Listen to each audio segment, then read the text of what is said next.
Hello everyone! Welcome back to my YouTube channel. It's me again, Mamaling. So, and pasasay sa Haggard si Mamaling. Kakagising ko lang. Then, I'm so happy kasi nandito na si Mama Clara. Come here, Ma. Then, Mama is here. Hi, Mother. Mother! Yes! Long time no see. But now see now. Maligo para sa Mama. Kakarating lang din niya galing sa biyahe. Ayan, shut up here. Rian, shut up Rian. Yeah, then Lola, open this. pasalamat kasi nakarating siya ng ano dito, safe and sound. Nakarating si Mama Clara dito na safety.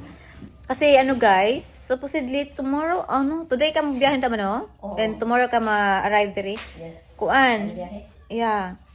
Cancel ang flights today, tomorrow kasi may bagyo, parating na bagyo.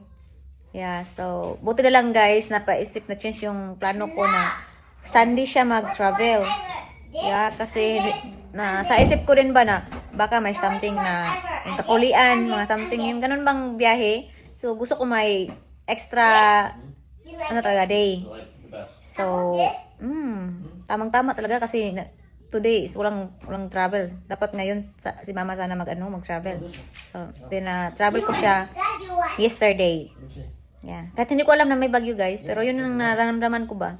So, siguro kung na-cancel today and tomorrow, hindi maka-attend si Mama sa wedding ko. So, buti na lang. God is good talaga. Yeah. Pa-change na yung mindset ko ba na yung trip ni Mama is earlier. So yan. Sobrang hagad. Wala akong goli. Maligo ako ngayon kasi papunta kami sa mall. Magpa-pedicure ako kay Mama at manicure. Then pa-color sa kanyang buhok. Yan. Ako guys, wala na ito lang yung mukha ko pa rin. Yung buhok ko, hindi ko na ito ipaayos. Ako lang maglinis siguro sa nails ko. Kasi wala pa ako napalinis sa iba. Patipid din. So, yan. Bukas, travel na kami papunta doon sa South, sa Morbual. Mag-check-in doon, then kasalan ni Mamiling. Sana guys, hindi ako hindi magsisisi sa huli sa aking desisyon ngayon. Kasi ito yung plano, ito yung desisyon na parang seryoso talaga ba? Kasi kasal na yan guys, diba? Hindi yan basta-basta. Lalo na dito sa atin, dito sa Pinas, walang divorce, may annulment, pero sobrang hirap, mahal, at tagal pa, hassle. So, sana itong desisyon ko sa buhay is tama to. Iwan ko. Hindi ko alam.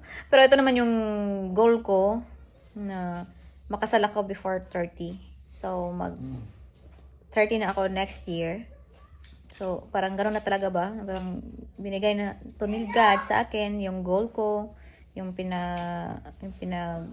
ko guys, pray. So, sana talaga hindi magbabago yung partner ko. Yun lang pinagdasal ko lagi.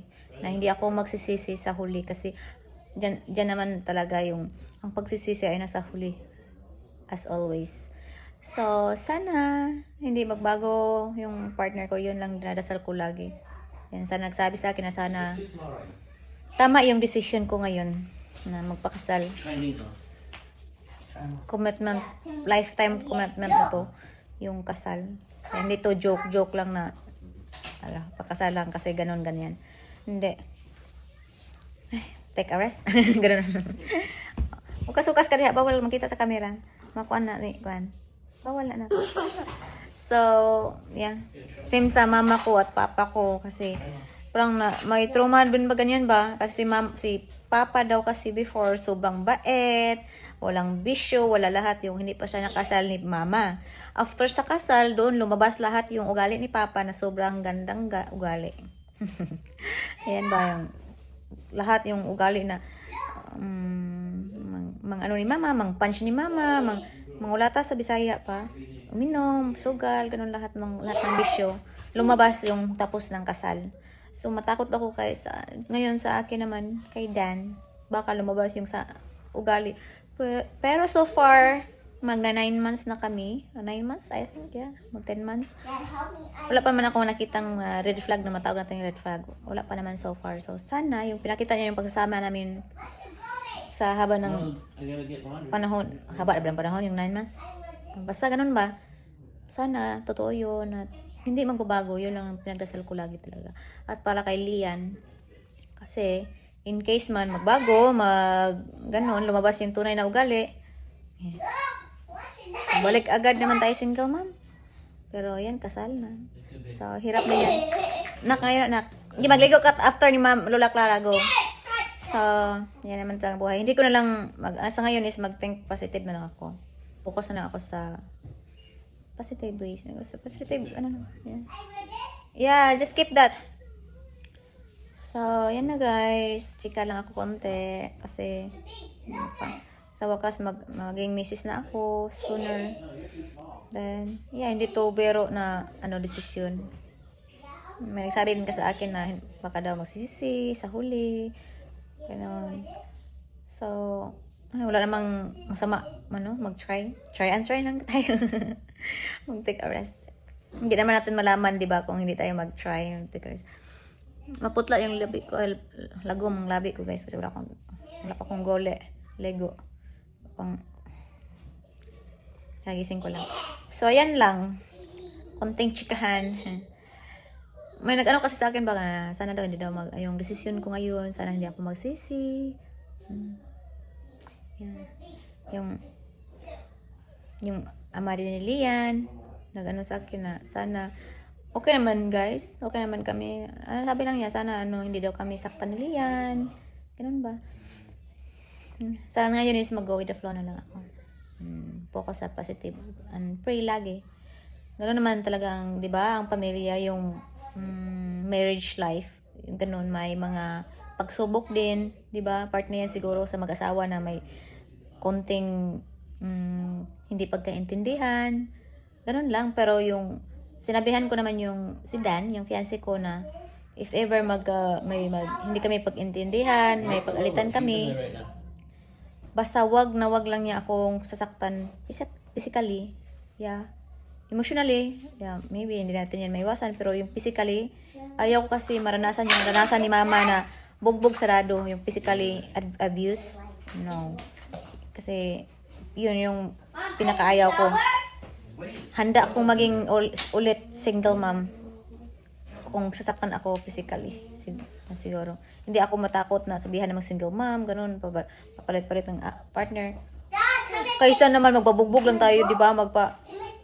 Ang lit-lit ko, ang skinny ko, tapos bugbugin lang ang asawa. Hindi yan maaari. Can Uy. you take my book, Anima?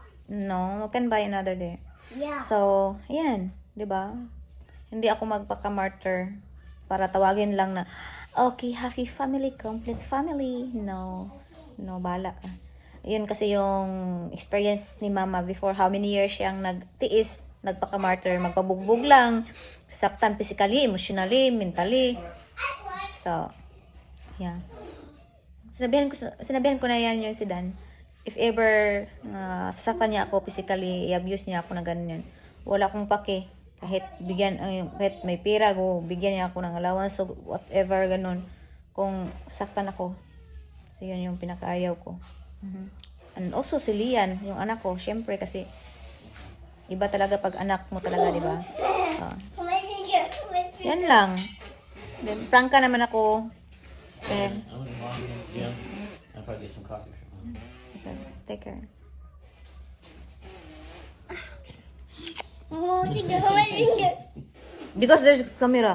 I can't say no. Don't laugh. Take care.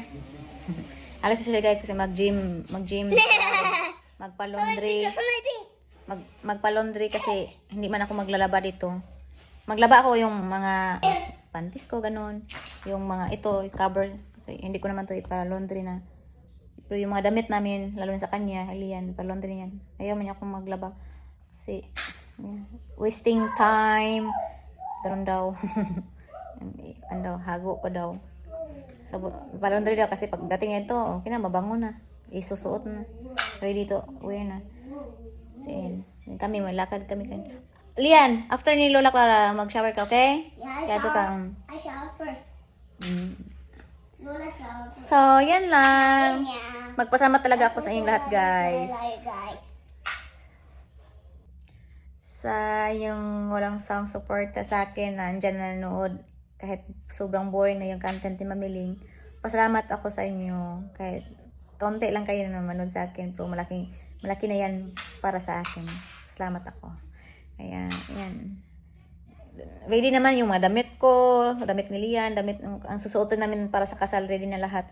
Then, simple lang talaga yung kasal namin, syempre, kasi civil wedding lang, simple, then may konting salo-saluhan, hindi man, walang bongga, walang decoration guys, uy, after kasal, mag-vows, after na, kaon, salo-saluhan, yun lang. Yun ang mahalaga, makasal. Kasi may nagsabi sa akin, Mamiling, for partner mo, AFAM, retired, US Navy, ganun. Dapat bongga, ganito, ganyan. No way. Mas mabuti pa yung simple wedding. Then, makatipid pa, yung may savings, ganun. Kaysa, hindi naman lahat, hindi naman ako makialam sa ibang mga desisyon din na about sa kasal. For me lang to na, sa akin lang to din. Then, based po sa akin, nakita, ganun, ganyan. So, yung iba kasi is mangungutang, mag-loan para sa kasal na may bongga, ganito, ganyan. So, mag-loan kahit 300,000, ganun, para mabungga yung kasal. After kasal, na-stress ka na kasi paano mo babayaran yung loan mo, ang laking loan. Ngayon, naghiwalay na, pero yung loan sa kasal nila, hindi pa nabayaran. So, ganun ba? O, diba? Ayaw ng ganyan. Ayaw pa ng ganyan. So, mabuti pa yung walang loan. Walang stress isipin after sa kasal. Yung pabunga-bunga pa, mag-loan, mag-utang-utang para may pabunga pa impress lang man yun. Hindi yun pa ano. Ang focus dito is yung kasal, yung vows, yung commitment, ganun. Importante din. Konting salo-saluhan, yan lang. Doon ako mag-isip guys. Nagtanong man yung fiancé ko, si Dan. Sabi sa akin, ako yung pinapili niya, ano bang gusto kong kasal? Ay, gusto ko simple wedding, yun naman ang mahalaga. Yun, yung budget na pang bungga din, isave yun, di ba may for the future, kung rainy days, may magamit tayo, ganun. Ganun tayo mag-isip pa. Practical lang tayo ngayong panahon ngayon, lalo nang sobrang hirap ng buhay, yung panahon ngayon. Kasi hindi natin alam, in the future, di man tayo magasal, pero hindi natin alam na, hindi naman tayo habang buhay na okay yung kalagayan, yung ano natin, physical natin. Yeah, yung health natin, then yung pagsasama namin ni Dan, hindi namin alam in the future, di ba? So, dapat practical mag-isip. Ako guys, hindi din ako maluho. Ang kita nyo yan, napabalik-balik yung mga sinusuot ko, wala akong ganun-ganyan. Kasi gusto ko may savings dan na may ipa-impress ako sa ibang tao na ipakita ko. Savings and gold talaga yung akin. Doon ako addict. So, investment para sa future and para kay Lian. So, makita nyo man ako na may mga mag-promote, lalo na sa Facebook kasi nag-promote ako ng mga damit, ganun. Yan guys, parang ano din yan, investment yan kasi promote ko ng product, din nagka-income, ganun ba, parang business lang yun. So, hindi yun yung sabi ng isa ba kasi nagpakita daw ako ng mga damit na sinusuot ko, hindi na alam ba, hindi nila naintindihan yung TikTok affiliate. Ganun ako, kasi kaya ako nagpo-promote ng mga sinusuot ko. Yes. Silang tapos nang naligo si Lola Clara. Si Lian na naman. Go, Lian. Ako next. Next ko. Si nagchika-chika ako dito. Kasi doon na kami sa mall mag-breakfast. Guys. Salamat sa panonood. Yun lang yung konting chikahan update na dito si Mama Clara. Kasi long time no see. Bye. God bless you. Thanks for watching.